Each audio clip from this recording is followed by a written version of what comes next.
Hi, and welcome to today's show.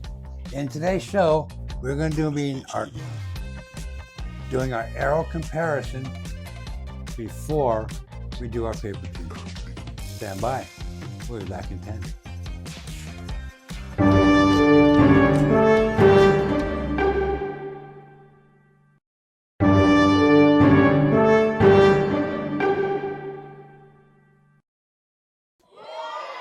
Hi, and welcome to Utah Crossbow Hunter. We're in today's show. Oh, before I forget, howdy, ma'am. Howdy, partner. Okay, so in today's show, we're going to be doing an arrow comparison with these arrows. So, what I mean by arrow comparison? How about we talk about that? But first, let me get rid of this. All right. And have a swig. Okay, so we have 4 arrows here. 1, 2, 3, 4. Okay. And yes, we have a 5th one. So, what are we going to do? Well, let me show you. First, let's start with this one. This is a 20-inch arrow. Okay? This arrow has a little bit of flex in it. And I really can't tell here because this arrow is spined and ready to go. Okay? What I mean by spine is spine indexed. So there's not much of a flex in this arrow. There really isn't. Okay? But there is a flex. So you need to make sure one thing to do is spine your arrows. The spine your arrows makes the arrow fly truer and straighter. That's why I got on my 20-inch arrows. I got these penetrators that are spine indexed. They're stiff. They have a stiff spine. So it's really hard to flex these arrows. Where in other arrows, you may find they flex so easy. Their spine is not as good. But are they still good arrows? Absolutely. They're still good arrows. So, let's put this one aside.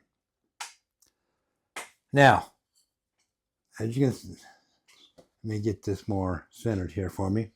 We have the Zombie Slayers, the Center Punch 16, the Dragon Claws, and the Mitsubishi arrows.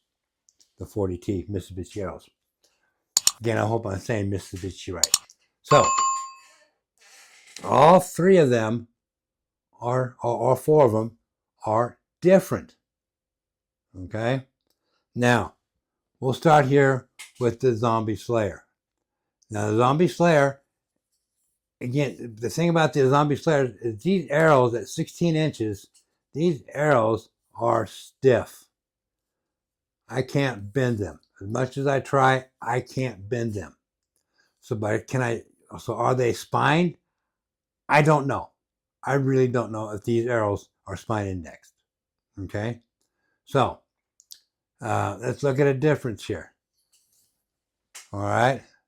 So, if you look at them there, you'll see that the fletching is a small fletching. When I say small, it's about probably 2-inch fletching on there and probably 5/8 in height. Okay? I don't have my... Yeah, I do. I can use the inches on the. Let me turn it around here so I can read it a little bit better. So these fletchings are 2 inches long, and they are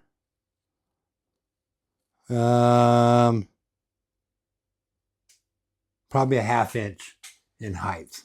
These ones here. So they're smaller. Okay. So we don't need these anymore for right now. So next ones we're going to go to is the Dragon Claw arrows. Again, the spine, this one I can flex a little bit, but not much. But I can flex this one just on the end, just a tad. Okay. The fletchings on these. Okay, a little bit longer. Okay. Now these fletchings are 3 inches. Okay, and about a 1/2 inch high. So we go from a 2-inch fletching to a 3-inch fletching at a 1/2 inch. And these ones were, I think, did I say 1/2 inch on those? Yeah, about a 1/2 inch on those. Okay. The center punch arrows. These ones, I can feel a lot more flex in these than I can in those. So these ones have a little more bend in those. And this is my broken one. That is the broken fletching. And these fletchings are, on the center punch 16s, are 2 inches and about a 1/2 inch. So they're kind of like the zombie slayer. So this is the fletching on the center punch. And this is the fletchings on the zombie slayer. You can see there's more round here on the zombie slayer, and these have more, I'll call it a ridge on these ones. Okay? Okay. So the Mitsubishis, again, have a little bit different fletching on these. You can see they got a smaller back end than the, maybe the same size. Yeah, probably the same size as the Dragon Claws. Okay. These fletchings are 2.5 inches long and a 1/2 inch up. So, and the shaft on these are very, very stiff. And these also are spine indexed. Okay, this is the only one that I know that is spine indexed. The other ones, I can't tell you if they're spine indexed or not. So the true test is going to come when we paper tune these or sort these arrows. That's going to be the true test. I mean, it's going to be interesting to see which ones are going to fly the best. And we're going to find out with these fletchings which ones are going to fly the best. So when it comes to paper tuning, and we get into the paper tuning, I'll give you the complete breakdown on how we're going to do the paper tuning. And that is going to be a kind of a long, drawn out process that we'll do in a very short, I wouldn't say short video, because we want to make sure we get the right arrows to shoot out of our crossbow. We want to see which one tears the paper the best. So that is going to be, we'll call it the challenge. Very pure and simple. That'll be the challenge. So, yeah, I'm kind of looking forward to the paper tune. Now, again, when we get into the paper tune, we'll break down on how we're going to do it and everything. But the main thing here to remember is these shafts pretty much are pretty stiff shafts. So hopefully they all, I like to say they all fly straight and gonna be perfect, but they're not. There's not going to be a perfect arrow. There really isn't. Well, there will be the perfect arrow. But how many out of these? So remember, we have 6 zombie slayers, 6 dragon claws, 6 40T Mitsubishis, and 11 of these center punch. So it's going to be, I think it's going to be exciting. I really do. And again, we'll start doing those here pretty soon. Weather dependent. We're in winter. We've had some hellacious winds. We've had snow. We've had rain. And we've had a little bit of everything. Plus freezing cold temperatures. So we will do our best to get out and get this done. Because I really want to get it done. I don't like sitting around and prolonging this.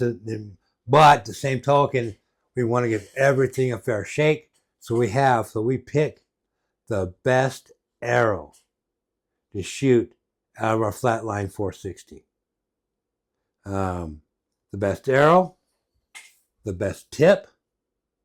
When I say tip, of course we're using the field tips first to do all of our testing with, and then we will go on into our broadheads.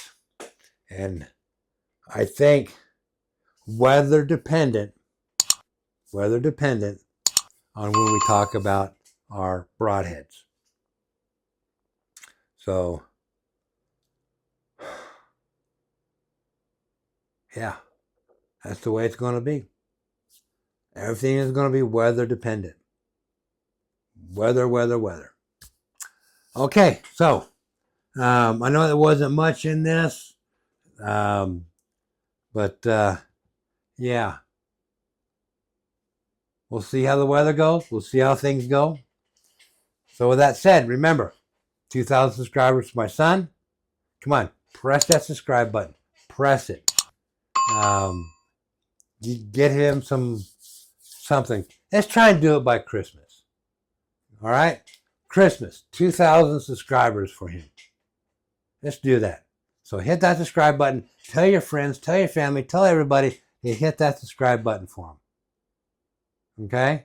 And watch these videos. And again, go back and watch these videos that I have on the speed testing with these. Some of these got loaded up funky with dates and all that kind of stuff. I don't know why, but it's a YouTube thing, I think, or it could be me because I'm recording now. I'm not recording on my Windows anymore. I'll probably do some on later on, but right now I'm recording on my iPads. So I'm having fun with that. I'm still learning some stuff on that, and it's been a lot of fun. So let's go back and look at some of those. Just go back and watch them. Again, I put links up to them up here. So go back and check them out. So with that said, I want to thank you guys for watching. I mean it from the bottom of my heart. So let's do it. And let's see. Yeah. And remember, all these episodes are dedicated to my son. And see you on the next episode of Utah Crossbow Hunter.